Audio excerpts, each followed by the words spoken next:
Hello, Sarah of SEK Handmade here. I am so excited to be back with you here again today to add to my series about how to make handmade sweaters you love or handmade garments you love.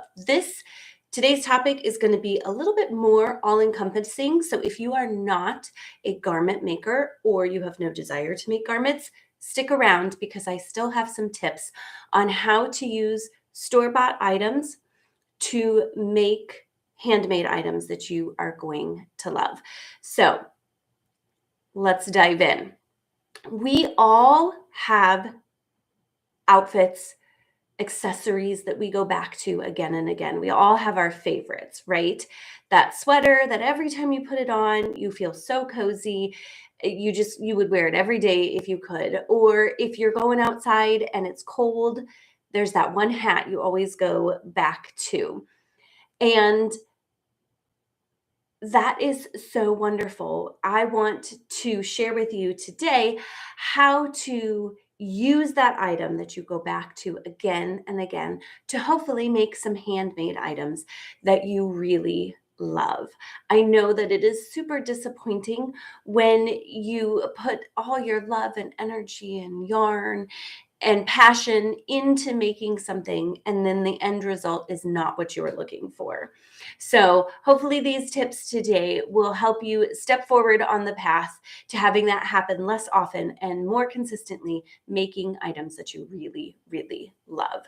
So whether you are dipping your toes into making garments and accessories for yourself or others, or you're going all in and you're focusing on building an entire handmade wardrobe, there are going to be tips and tricks here for you to get the most out of what you make and end up with items that you really love to wear.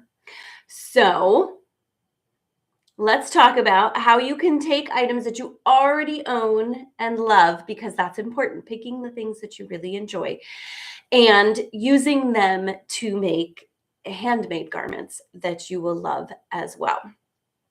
This works, like I said, for all types of items. I think people tend to have certain things that they're more drawn to or feel more strongly about the fit of sweaters and other garments. But this can work for hats. It can work for cowls. It can work for scarves and shawls and any item that you have a preference or a favorite fit. If you're like, I could do whatever scarf, it doesn't matter to me, then, maybe you're not going to use this for scarves because you're not as interested in the specifics of a scarf. But if you're the type of person that says, I have one scarf that I love because it fits me really well and no other scarves fit me well, I'm always annoyed. I'm a short person in stature, which I am, and scarves are made for tall people. So if you have strong feelings about scarves, I have strong feelings about shawls because I'm a short person.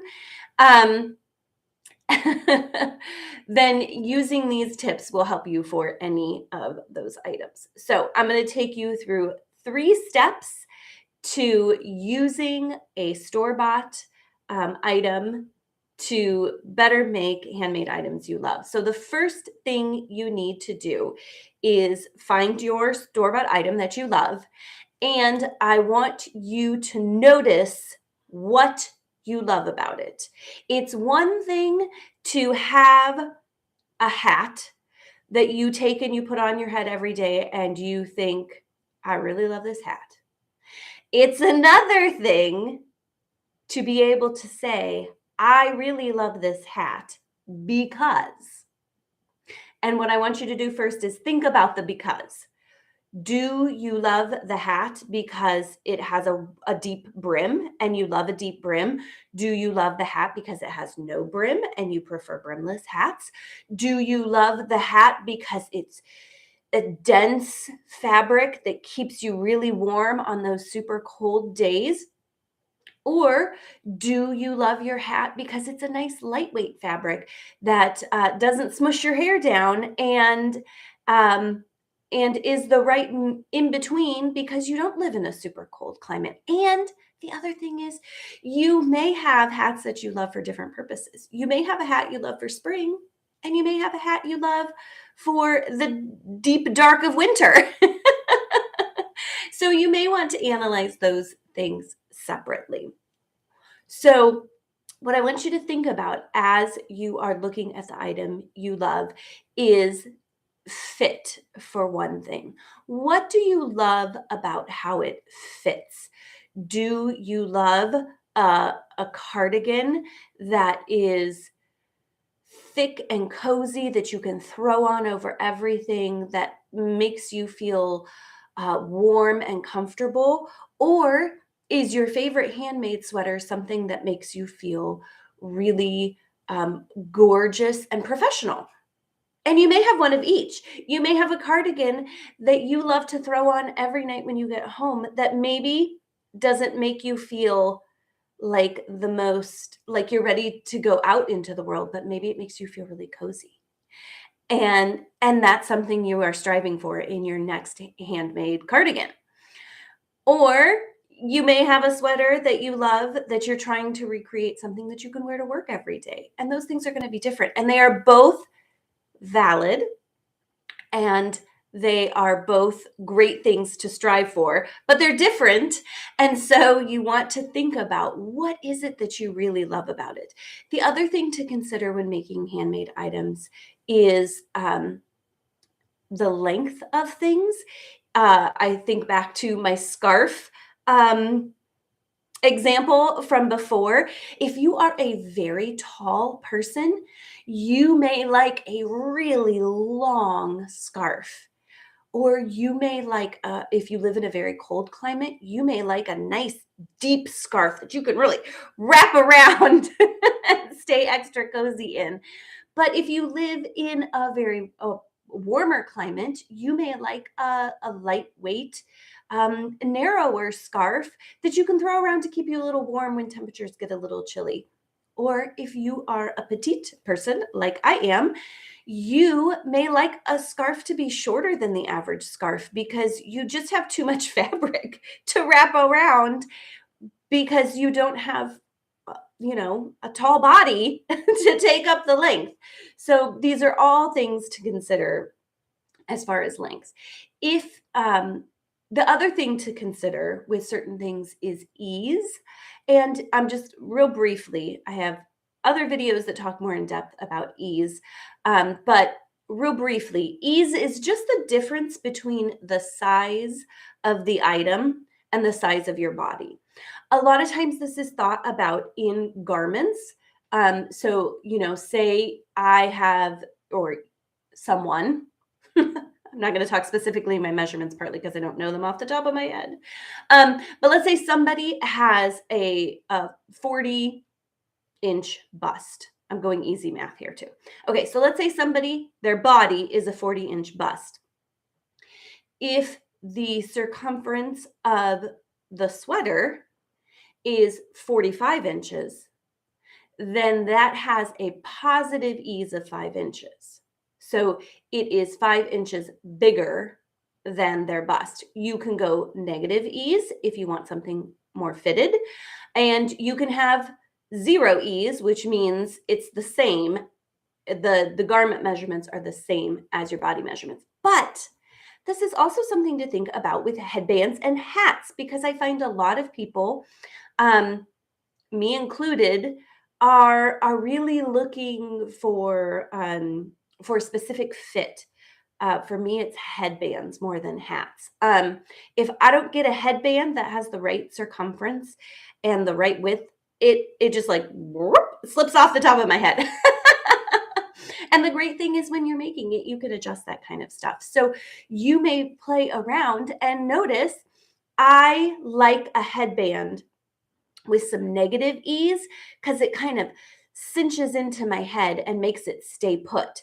Or you may be somebody who gets headaches really easily, and you may decide that you want a headband with zero ease, so that it just really sits on your head and doesn't squeeze in, and that's more comfortable for you. So comparing your own measurements, um, knowing about ease and what you like about that is important. And we'll talk about measuring in just a minute.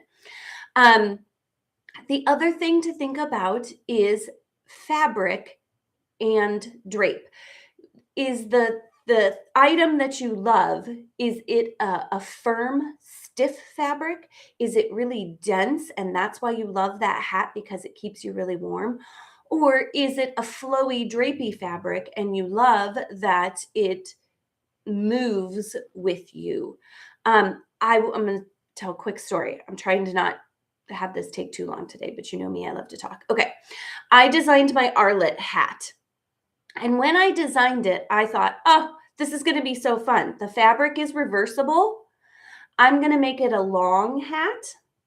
And then people can either wear it slouchy, because I know some people like slouchy hats, or they can then fold up the brim and they can wear it as a fitted hat with a folded brim. And I thought to myself, that'll be fun, but I don't like slouchy hats, so I'm never going to wear it slouchy. I found out that the reason I did not prefer slouchy hats in the past is because of the drape of the fabric. If I got a hat, and I have kind of a small head, so if I got a hat that had extra height in it and it was a stiff fabric, it just stood up on the top of my head and I felt like an elf or something, like I had a really tall, pointy head. But with this fabric, it's so drapey that when I wear it slouchy, it drapes really nicely off the back of my head and it doesn't stick out. And so I found out that all I needed was more drape in a hat to enjoy a slouchy hat. So the drape can make a big difference. All right. So you're going to find the item that you love, the store-bought item that you love. And if you have another handmade item that you already love, you can do the same thing with that handmade item. So you're going to find the item you love and you're going to notice why you love it. What is it about that item that you want to recreate that you love? The next thing I want you to do is I want you to analyze the construction of that item. I have another video. I actually have a couple of videos about shape and drape and finding your personal style. And in there, I talk a lot about the shape of items, but I'm going to link those below in the description below so you can go watch those. But I just want to mention that take your item, lay it out flat, and really look at the shapes that make up your item. This is something I had not done before, and I think it's natural for the human brain to simplify things. We look at something and we think, square, square, rectangle, rectangle. That's what makes up my sweatshirt. But when you lay your sweatshirt down flat, you can maybe notice, maybe it is just squares and then rectangles for the arm, but maybe those rectangles actually have shaping in for the arms so that the bust is wider and the shoulder is more narrow. So it's not a perfect square. Some people love a completely rectangular arm. So that's where the width at your bicep is going to be the same as the width at your wrist. So by the time it gets to your wrist, it's going to be a nice drapey sleeve and maybe more fitted at your bicep. But when you lay your top down, you may notice that sleeve actually tapers quite a bit. That's pretty typical. And you may notice that, oh my gosh, the reason I didn't love that handmade cardigan I made was because the sleeve didn't taper at all. And I love a sleeve that tapers. Taking the time to really look at the shapes of an item you love can help you notice that that maybe there's some more shaping in an item that you really love, And then you can look for that in future patterns. So take a look. Is it just basic shapes, or is there more to it? And are you going to want to look for some more shaping in patterns that you make? All right. The last thing, step 3, is I want you to measure, measure, measure. Find a flat surface. I cannot recommend this more. And this goes for any time you measure almost anything. Take it to a flat surface. Take it to a hard surface. I cannot tell you how many times I have nonchalantly thrown the item I'm working on my couch at night while I am working on it, and pulled out my tape measure and measured like the length of my hat and thought, oh, I'm at 5 inches. And then the next morning laid it out on my table and measured again and been like, oh, no, I'm at 4 inches, or I'm at 7 inches. The more your fabric can flex, the less accurate of measurements you're going to get. So I want you to take your favorite item. I want you to take it to a table or a hard floor. And if you have a yardstick, I highly recommend taking your measurements with a yardstick or a ruler.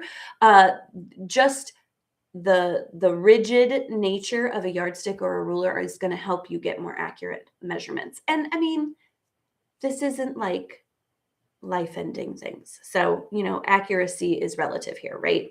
We're not doing scientific experiments. But the more accurate you can be, the more likely you are to get an item in the future that you like. So if you're measuring a hat, measure the circumference, measure the height, measure how tall the ribbing is. Measure, you're probably not going to find this on a pattern, but one of the things might be to notice, like, does it decrease a lot or does it decrease a little?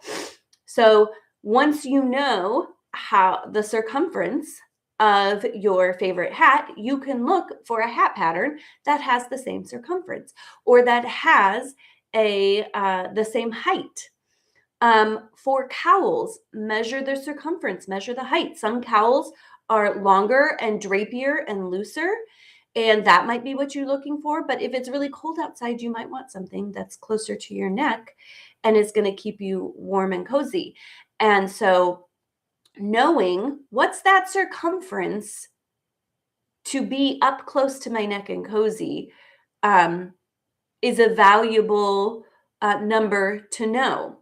With shawls, measure your wingspan, the length across the top of the whole shawl.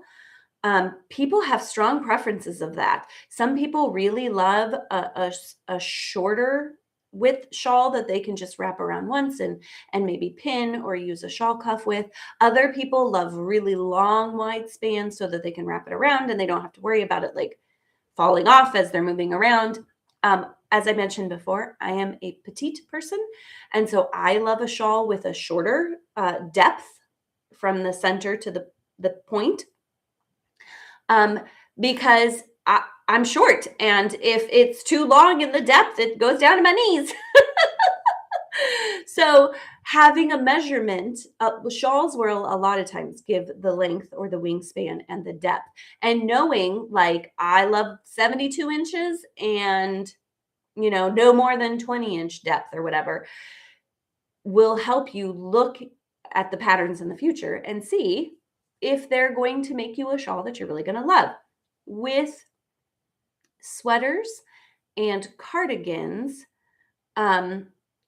there are all sorts of measurements you can take. You can take measurement of the armhole depth. You can take measurement of the bicep. You can take measurement of the wrist. You can take measurement at the shoulder, at the bust, at the waist, at the hip, and compare all of those then to the schematic. So after you've taken all of the measurements on your store-bought item or your item that you love, the next step then is going to be to compare it to the pattern. All right. I have another video about how to choose better patterns. I'm going to link that below too. I'm not going to go super in depth here, but I just want to say that once you have the knowledge of what you love about it, what shapes you're looking for, and specific measurements of a sweater or a hat or a headband that you really love, you can use that knowledge then to go out and search for a pattern that is as similar as possible, because the less modifying you have to do, the easier, right? Let's be honest. So once you have those measurements, you can compare them to the patterns. Now, I want you to keep in mind that a lot of things affect fit. Okay. So the type of fabric of the item you measure can make a difference. If you choose a woven fabric, and then are comparing that to a knit or crocheted fabric, they're going to behave differently. So if you can use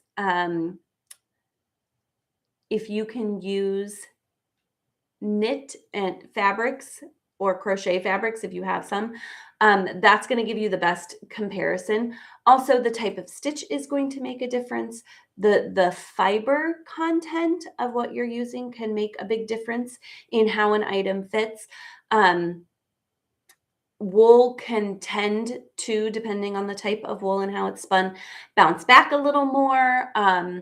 Cotton tends to get heavier. So, even though you make your sweater the exact same length as that sweater you love, if you make it out of 100% cotton yarn or other type of plant fiber blend, they can tend to get heavy and stretch.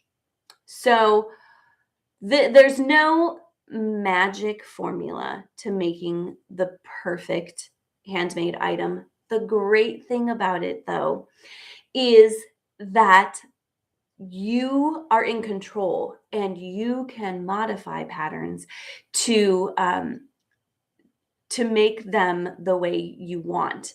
And that I totally understand if you are a newer crocheter or knitter that seems intimidating. But the great thing is, you can always take it apart and try again. I did that this summer. I had a cute little top that I was making. It was very boxy. I decided I wanted a little shaping at the waist. The first time I tried the shaping, I put all my increases in the same spot and it was like, whoop. And so I tore it back and I evenly spaced out the increases and it gave it a better shape. But you can always tear back and try again. So that's one of the really, really great things. So you do need to think about how close is the pattern to your desired finished product and how comfortable are you at making some modifications when you're looking at making a specific item. So those are my steps. That's my spiel.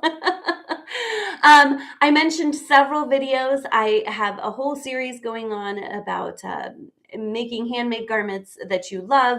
And a lot of this goes more in depth in some of these topics and will help you, just give you some things to think about so that you can make handmade items that you really love. That is the most important thing to me.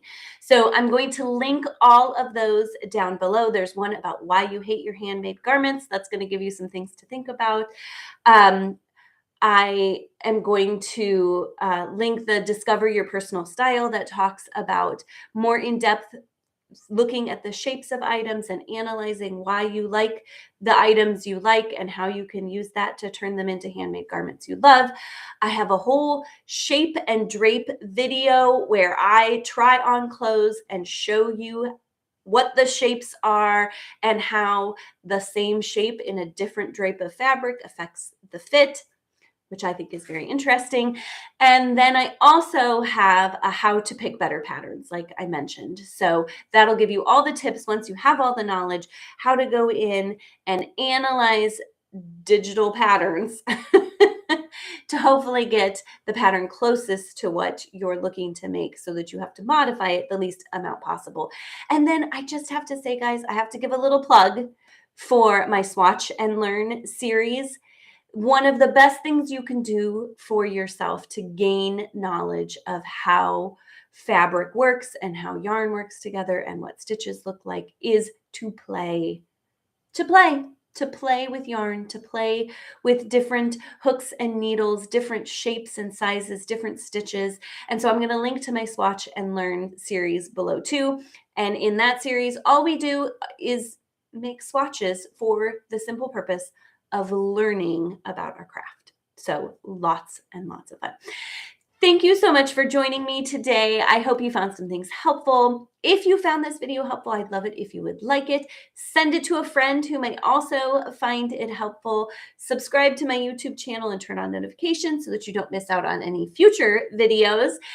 Check out all the links below. There's all sorts of stuff. You can subscribe to my YouTube channel and my newsletter and all the things so that you don't miss out on anything. Thank you so much for joining me today. Let me know in the comments below if you have questions or shoot me an email. I love to chat with people. So thank you, and happy crafting.